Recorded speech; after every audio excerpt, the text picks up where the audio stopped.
अस्सलाम वालेकुम व्यूअर्स। आज की इस वीडियो में हम डिस्कस करेंगे कि पाकिस्तान एयरफोर्स में अप्लाई करने का टोटल होल प्रोसीजर, और हम सबसे पहले एडवर्टाइजमेंट में देखेंगे कि किस तरह किन किन वेरियस फील्ड्स में आपके पास जो है वो पाकिस्तान एयरफोर्स ने जो है वो वैकेंसीज जो है वो दी हैं। ठीक है, तो उसके लिए सबसे पहले आपने क्या करना है, हम ऑफिशियल पेज पे चलेंगे पीएफ के।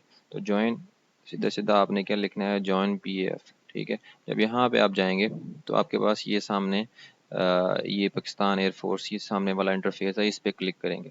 ठीक है, तो इस पे क्लिक करने के बाद आपके पास ये इंटरफेस ओपन हो जाएगा, यानी कि ये लेटेस्ट एडवर्टाइजमेंट है, ये खुल जाएगी।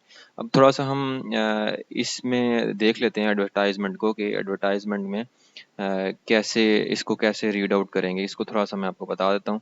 इसमें अगर आप देखें तो ज़्यादातर एफएससी बेस्ड लोगों के लिए और मास्टर्स बेस्ड लोगों के लिए जो है वो वैकेंसीज यहाँ पे एयरफोर्स ने दी हैं, भेजी हैं।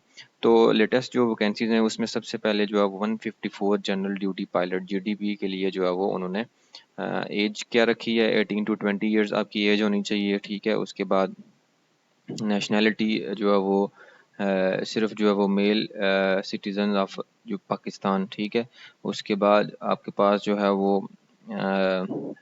स्टेटस आपका अनमैरिड।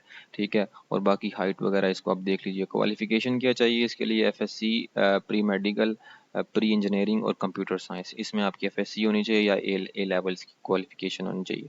ठीक है, ऐड आप सही तरह से देख लें, ऐड देखने के बाद ही अपनी वेरियस फील्ड में आप अप्लाई करें, क्योंकि अगर आपका क्राइटेरिया फुलफिल नहीं है तो आप उसमें जो है वो अप्लाई नहीं कर सकते। इसी तरह एरोनॉटिकल इंजीनियरिंग कोर्स में भी जो है वो सीट्स आई हैं, उसमें भी आप देख सकते हैं, एज अपनी देख लें, उसके अलावा जो भी आपकी क्वालिफिकेशन है वो देख लें। उसके बाद एयर डिफेंस में भी आपके पास जो है वो ये भी एफएससी के लोगों के लिए, बच्चों के लिए जो है वो वैकेंसीज हैं, यहाँ पे भी आप अपना क्राइटेरिया देख लें। ठीक है, और उसके बाद क्राइटेरिया देखने के बाद ही अप्लाई करें। उसके बाद लॉजिस्टिक कोर्स, उसके बाद जो है वो ये भी एफएससी के बच्चों के लिए है। उसके बाद एडमिन स्पेशल ड्यूटीज़, ये भी एफएससी के बच्चों के लिए है। अब जो दूसरी, ये सारी जो है वो परमानेंट कोर्सेज की लाइन है पूरी, यानी कि लॉन्ग कोर्स की सारी ये जो 4-5 वैकेंसीज हैं ये सारी उसमें। अब ये शॉर्ट कोर्सेज को हम डिस्कस करते हैं। ये जो शॉर्ट कोर्सेज हैं इसमें आपके पास जो है वो 154 general duty pilot GD female के लिए है, उसकी एज 16 to 22 ईयर्स है। FSc pre engineering, pre medical या कंप्यूटर साइंस जिसमें भी है वो उस हिसाब से, और मार्क्स आपके यहाँ पे मेंशन है 60% या 65% मेंशन है यहाँ पे। ठीक है, उसके बाद एयर डिफेंस में भी जो है वो मेल सिटीजन के लिए है, और एज आपकी 18 to 30 ईयर्स होनी चाहिए, फ्लाइंग ऑफिसर का रैंक होगा। ठीक है, और एजुकेशन बीएससी, बीएस और बीसीएस, यानी कि आपकी एजुकेशन इतनी चाहिए। ठीक है, उसके बाद एडमिन और स्पेशल ड्यूटीज़ में भी आपके पास 18 to 20 ईयर्स 30 ईयर्स की आपकी एज होनी चाहिए। मार्शल स्टेटस मैरिड या अनमैरिड दोनों चलेगा। तो इसकी क्वालिफिकेशन भी यहाँ से आप रीड कर सकते हैं सारी की सारी। उसके बाद अकाउंट्स ब्रांच में भी आई हैं, उसमें भी जो है वो ये भी शॉर्ट कोर्स के लिए है। उसके बाद इंफॉर्मेशन आईटी में भी वैकेंसीज आई हैं, इसमें भी आप देख लें आपकी एज और आपकी जो क्वालिफिकेशन है वो क्या फुलफिल है। एज के साथ साथ आपने अपना फिजिकल स्टेटस भी देखना है, कि यानी कि फिजिकली आप उस एप्लीकेशन को फुलफिल कर सकेंगे या नहीं। उसके अलावा मास्टर्स के जो अक्सर स्टूडेंट्स हैं जिन्होंने एमएससी मैथमेटिक्स फिजिक्स या मेट्रोलॉजी में की है या बीएस किया है, वो भी एमईटी ब्रांच में अप्लाई कर सकते हैं। ठीक है, वो अपनी क्वालिफिकेशन देख के उनकी एज 30 से बिलो होनी चाहिए। ठीक है, उसको देखते हुए आप अप्लाई कर सकते हैं। उसके बाद एजुकेशन ब्रांच में भी जो है वो जिन लोगों की एमबीए है, एमएस है या एमफिल है, वो लोग भी इस फील्ड में अप्लाई कर सकते हैं।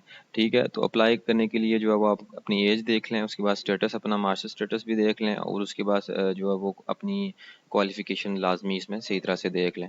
ठीक है, उसके बाद इंजीनियरिंग ब्रांच में भी आपके पास जॉब्स आई हैं। ठीक है, इंजीनियरिंग ब्रांच में भी आप देख सकते हैं कि आपके लिए बीएससी, बीएस या बीई मुख्तलिफ इंजीनियरिंग यूनिवर्सिटीज़ से जहाँ से आपने इंजीनियरिंग डिग्री हासिल की है उसमें भी आप अप्लाई कर सकते हैं। उसके बाद लॉजिस्टिक ब्रांच है 130 SCE और SSC।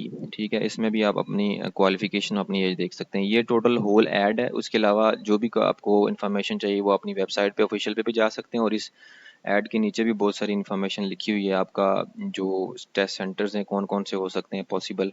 ठीक है, उसमें भी आप देख सकते हैं सारा। ठीक है जी। अच्छा, तो ये कंप्लीट ऐड देख लेने के बाद अब हम चलते हैं अप्लाई कैसे करते हैं ऑनलाइन, ठीक है। तो उसके लिए ये हम यहाँ पे पहुँचेंगे, जब यहाँ पे इस ऐड को स्किप करेंगे तो ये अप्लाई ऑनलाइन का आपके पास जो है वो ये उसके बाद ये इंटरफेस ओपन हो जाएगा। सबसे पहले आपने क्या करना है, रजिस्ट्रेशन के स्टार्ट के लिए आपने अपना CNIC यहाँ पे पुट करना है।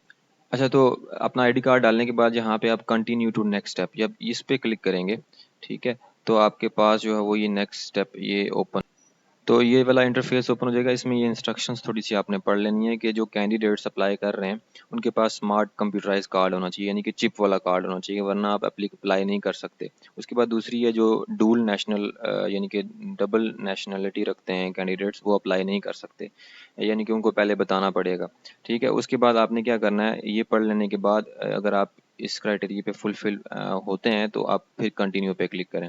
कंटिन्यू पे जब आप क्लिक करेंगे तो आप यहाँ पे थोड़ी सी कंडीशंस को सही तरह से रीड कर लें।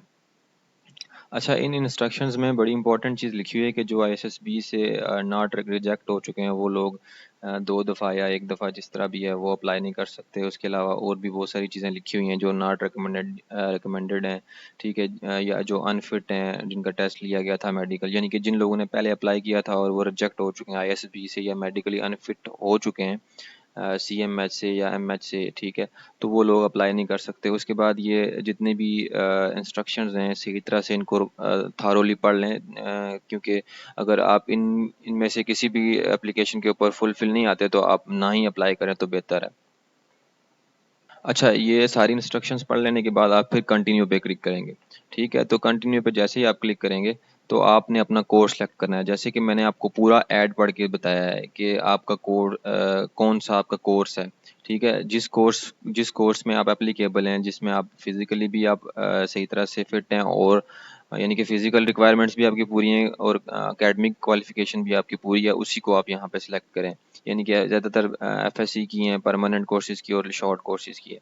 तो यहाँ पे मेरे जो हिसाब से मेरी जो फील्ड है वो 130 MET है, तो मैं इसको यहाँ से सिलेक्ट करूँगा, ठीक है। तो इसकी ये देखें क्वालिफिकेशन भी सारी लिखी हुई है कि आपकी 18 से 31 तक मैक्सिमम एज होनी चाहिए।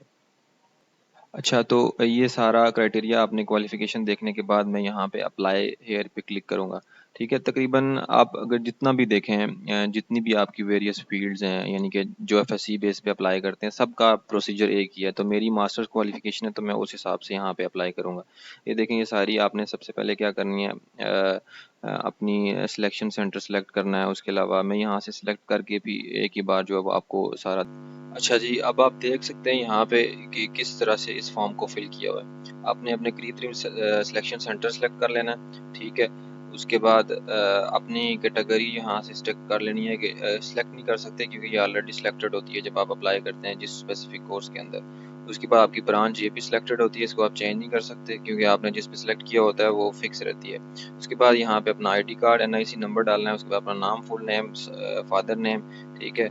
उसके बाद अपने फादर का ID कार्ड नेम, अगर उनकी डेथ हो चुकी है तो आप अपने बड़े भाई या किसी गार्डियन का यहाँ पे लिख सकते हैं। उसके बाद अपनी मदर का नेम, ठीक है। मदर के नेम के बाद यहाँ पे आप लिख सकते हैं अपनी मदर के ID कार्ड नंबर, ठीक है। ये लिखने के बाद आपने यहाँ पे अपनी डेट ऑफ बर्थ लिखनी है, ठीक है। अपनी करेक्टेड डेट ऑफ बर्थ लिखने के बाद अपने अपना जेंडर सेलेक्ट कर लेना, ये हाइट ऑलरेडी सिलेक्टेड होती है, ठीक है। उसके बाद अपना मास्टर स्टेटस वो सारी सिलेक्शन करने के बाद आपका जो है वो यहाँ पे डोमिसाइल आ जाता है, ठीक है। डोमिसाइल को सिलेक्ट करना है, ठीक है। उसके बाद कोई भी पासवर्ड यहाँ पे आप लिख सकते हैं कि जो आपको रिजल्ट के लिए जो है वो चेक करने के लिए जो है वो अप्लाई करना पड़ेगा, तो यहाँ पे आप कोई पासवर्ड भी लिख सकते हैं, ठीक है। ये सारा लिखने के बाद अपने अपना प्रोविंस या अपनी जो है वो जो भी आपका प्रोविंस है, जो जिस सूबे से बिलोंग करते हैं वो उसको आपने मेंशन करना है, अपना डिस्ट्रिक्ट मेंशन करना है, ठीक है। उसके बाद अपनी जो तहसील है, जिस तहसील से आप बिलोंग करते हैं उसको मेंशन करना है, अपना फ़ोन नंबर मेंशन करना है। उसके बाद आपका जो प्रेजेंट एड्रेस है और जो परमानेंट एड्रेस है, अगर आपका प्रेजेंट एड्रेस कोई और है तो आप वो भी मेंशन कर सकते हैं। उसके अलावा आप परमानेंट एड्रेस भी चेंज कर सकते हैं, ठीक है। उसके बाद आपके जो जिस नंबर पे आपका रिजल्ट आना है उसको यहाँ पे नंबर जो एक्टिव नंबर है उसको लिखना है। वो लिखने के बाद अपना ईमेल एड्रेस लिखना है, ठीक है। उसके बाद आपने अपनी यहाँ पे लास्ट पे अपनी क्वालिफिकेशन ऐड करनी है। ठीक है, क्वालिफिकेशन जो भी है, मैं जिस तरह मेरी मास्टर है तो मैंने मास्टर की, यहाँ पे मेजर सब्जेक्ट्स कौन से हैं साइंस के। ठीक है, उसके बाद आपके पास कौन सी आ जाएगी यहाँ पे सब्जेक्ट्स, मेजर सब्जेक्ट्स में मैथ्स, मेरा मैथ्स में मैंने मास्टर्स किया हुआ है तो पासिंग ईयर वो वाला मेंशन करना है। ठीक है, अगर यहाँ पे अपना जीपीए भी आप मेंशन कर सकते हैं और टोटल मार्क्स भी आप मेंशन कर सकते हैं, जिस तरह भी आपको बेहतर लगे वो आपने मेंशन करना है। उसके बाद आपने ये आपकी जो जिस कॉलेज या जिस यूनिवर्सिटी से आप पढ़े हैं उसका जो है वो नाम लिखना है। तो ये सारा एक दफ़ा फिर आप रिव्यू कर सकते हैं, अगर इसमें कोई गलती हुई तो वो भी आप चेक कर सकते हैं। ये सब करने के बाद आपने क्या करना है, I am not a robot पे क्लिक करना है। ठीक है, तो उसके बाद क्लिक करने के बाद यहाँ पे आपने सबमिट पे जो है वो क्लिक कर देना है।